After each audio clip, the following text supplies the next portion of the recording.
ಶ್ರೀವಾಸ್ತು ಸಕಲ ದೇವತಾ ಧೂಪ. ನಿಮ್ಮ ಮನೆಯ ಆರ್ಥಿಕ ಸಮಸ್ಯೆ, ನರದೃಷ್ಟಿ, ಮಕ್ಕಳ ವಿದ್ಯಾಭ್ಯಾಸ, ಉದ್ಯೋಗ, ವ್ಯವಹಾರ, ಎಷ್ಟೇ ದುಡಿದರೂ ಹಣ ನಿಲ್ಲದಿರುವುದು, ಈ ಎಲ್ಲದಕ್ಕೂ ಪರಿಹಾರ ಶ್ರೀವಾಸ್ತು.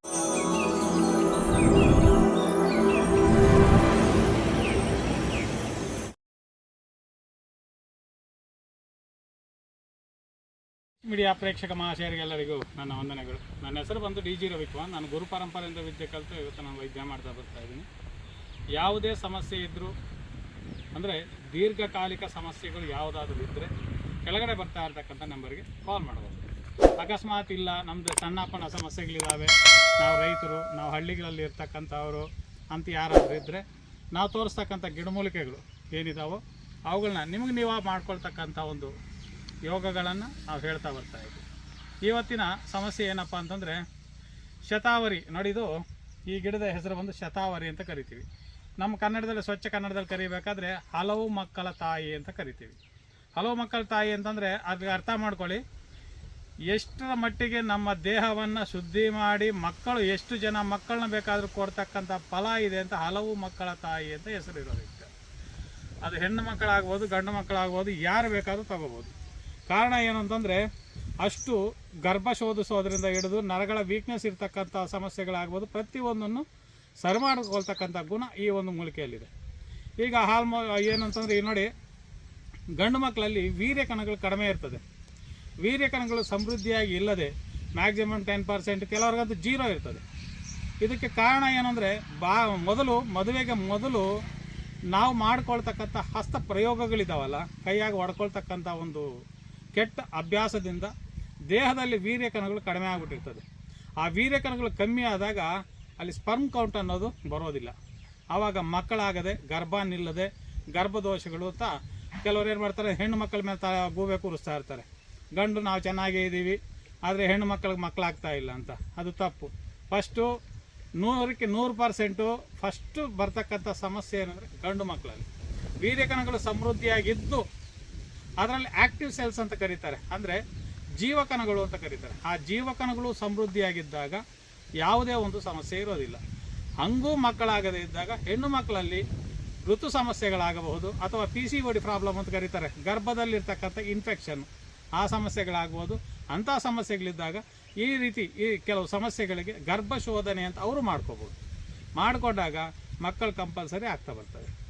ಈಗ ನಾನು ತೋರಿಸ್ತಕ್ಕಂಥ ಈ ಗಿಡ ಯಾರಿಗ್ಯಾರಿಗೆ ಯಾವ ರೀತಿಯಲ್ಲಿ ಯೂಸ್ ಆಗುತ್ತೆ ಅಂತಂದರೆ ನೋಡಿ, ಗಂಡು ಮಕ್ಕಳಲ್ಲಿ ವೀರ್ಯ ಕಣಗಳು ಕಮ್ಮಿ ಇದ್ದಾಗ, ಆ್ಯಕ್ಟಿವ್ ಸೆಲ್ಸ್ ಕಡಿಮೆ ಇದ್ದಾಗ ಅಂಥವರು ಇದನ್ನು ಬಳಸ್ಕೋಬೇಕು. ಯಾವ ರೀತಿ ಅಂದರೆ ನೋಡಿ, ಇದು ಕೆಳಗಡೆ ಬುಡದಲ್ಲಿ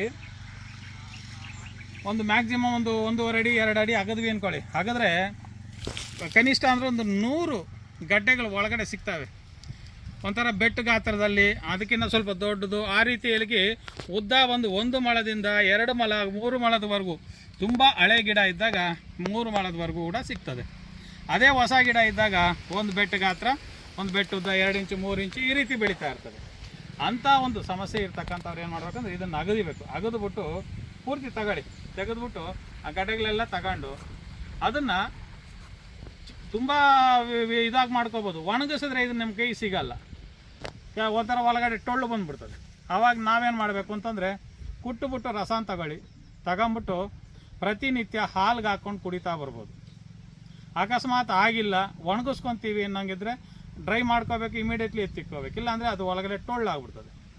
ಆ ರೀತಿ ಸಮಸ್ಯೆಗಳು ಬರ್ತವೆ. ಆದ್ದರಿಂದ ಈ ಗಡ್ಡೆನ ತಗೊಂಡು ನೀವೇನು ಮಾಡಬೇಕು, ಚೂರ್ಣ ಮಾಡಿಕೊಂಡು ಹಾಲಲ್ಲಿ ಬೇಯಿಸ್ಕೋಬೇಕು. ಫಸ್ಟ್ ಒಂದು ಕೆಲಸ ಮಾಡಿ, ನೀವು ತಗೊಂಡು ಕೂಡಲೇ ತೊಳೆದ್ಬಿಡಿ, ನೀಟಾಗಿ ತೊಳೆದ್ಬಿಟ್ಟು ಗಡ್ಡೆನ ತಗೊಂಡು ಹಾಲಾಗಿ ಬೇಯಿಸ್ಬಿಟ್ಟು ಚೆನ್ನಾಗಿ ಕುದಿಸ್ಬಿಟ್ಟು ಹಾಲನ್ನ ಏನು ಮಾಡಬೇಕಂದ್ರೆ ಸಾಯಂಕಾಲ ಒಂದು 2 ಲೀಟ್ರ್ ಹಾಲು ಹಾಕಿದ್ರೆ ಅಂದ್ಕೊಳ್ಳಿ, 1 ಲೀಟ್ರ್ ಅಥವಾ 1.5 ಲೀಟ್ರ್ ಹೆಚ್ಚಿಗೆ ನೀವು ನೀರು ಹಾಕ್ಬಿಟ್ಟು ಈ ಗಡ್ಡೆಗಳನ್ನ ಹಾಕ್ಬಿಟ್ಟು ಕುದಿಸ್ಬೇಕು.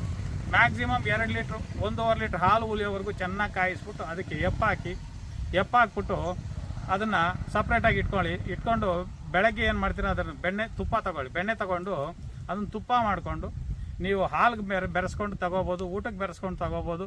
ಆವಾಗ ನಿಮ್ಮ ದೇಹದಲ್ಲಿ ಚೈತನ್ಯ ಅನ್ನೋ ಸ್ಟಾರ್ಟ್ ಆಗ್ತದೆ. ಅದೇ ರೀತಿ ಇದನ್ನು ಒಣಗಿಸ್ಕೊಂಡು ನಿಮ್ಗೆ ಸಿಗಲಿಲ್ಲಪ್ಪ, ನಮ್ಮ ಊರುಗಳಲ್ಲಿ ಇಲ್ಲ ಅಂದರೆ ಆಯುರ್ವೇದಿಕ್ ಶಾಪ್ಗಳಲ್ಲಿ ಕೆಲವು ಗಂದಿಗೆ ಅಂಗಡಿಗಳಲ್ಲಿ ಸಿಗ್ತದೆ. ಈ ಶತಾವರಿ ಅಂತ ಕೇಳಿದ್ರೆ ಕೊಡ್ತಾರೆ. ಅದನ್ನು ತಗೊಂಡೋಗಿ ಹಾಲಾಗಿ ಬೇಯಿಸ್ಕೊಂಡು ಒಣಗಿಸ್ಕೊಂಡು ಅದನ್ನು ಚೂರ್ಣ ಮಾಡಿಕೊಂಡು ಪ್ರತಿನಿತ್ಯ ಹಾಲಿನ ಜೊತೆಗೆ ಅದನ್ನು ಒಂದೊಂದು ಸ್ಪೂನ್ ತಗೊಂತ ಬಂದ್ರಿ ಅಂದರೆ ನಿಮ್ಮ ವೀರ್ಯ ಕಣಗಳು ಸಮೃದ್ಧಿಯಾಗಿ ಬೆಳೀತದೆ. ಯಾವುದೇ ಒಂದು ಲೋಪದೋಷಗಳಿಲ್ಲದೆ ಹೆಣ್ಣು ಮಕ್ಕಳಲ್ಲಿ ಈ ಋತು ಸಮಸ್ಯೆಗಳಿರ್ತಕ್ಕಂಥವ್ರು ಆದರೂ ಆಗ್ಬೋದು. ಇದನ್ನು ನರಗಳ ವೀಕ್ನೆಸ್ಸು ಅಂತಾರೆ. ಅವ್ರಿಗೂ ಮ್ಯಾಕ್ಸಿಮಮ್ಮು ಕೌಂಟ್ಸ್ ಅನ್ನೋದಿರುತ್ತೆ. ಹೆಣ್ಣು ಮಕ್ಕಳಲ್ಲೂ ಕೌಂಟ್ಸ್ ಇರುತ್ತೆ, ಓಜಸ್ಸು ಅಂತ ಕರಿತೀವಿ.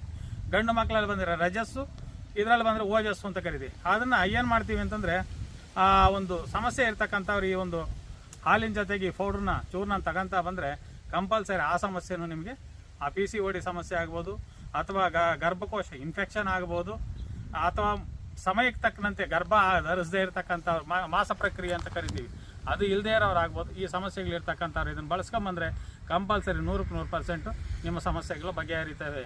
ಅಕಸ್ಮಾತ್ ನಮ್ಮ ಕೈಲಿ ಸಿಗೋದಿಲ್ಲ, ನಾವು ಮಾಡ್ಕೊಳ್ಳೋಕೆ ಪುರ್ಸತ್ತಿಲ್ಲ ಅಂತಕ್ಕಂಥವ್ರು ಯಾರಾದರೂ ಇದ್ದರೆ ಕೆಳಗಡೆ ಬರ್ತಾ ಇರ್ತಕ್ಕಂಥ ನಂಬರ್ ಕಾಲ್ ಮಾಡಿದ್ರೆ ಅದಕ್ಕೆ ಸಂಬಂಧಪಟ್ಟಿರ್ತಕ್ಕಂಥ ಔಷಧಿಗಳು ನಾವು ಕಲಿಸ್ಕೊಡ್ತೀವಿ. ಈ ಒಂದು ವಿಡಿಯೋನ ನಿಮಗೆ ನೀವಾಗ ಮಾಡ್ಕೊಳ್ಬೇಕು ಅಂತ ತಿಳಿಸ್ತಾ ನಮಸ್ತೆ.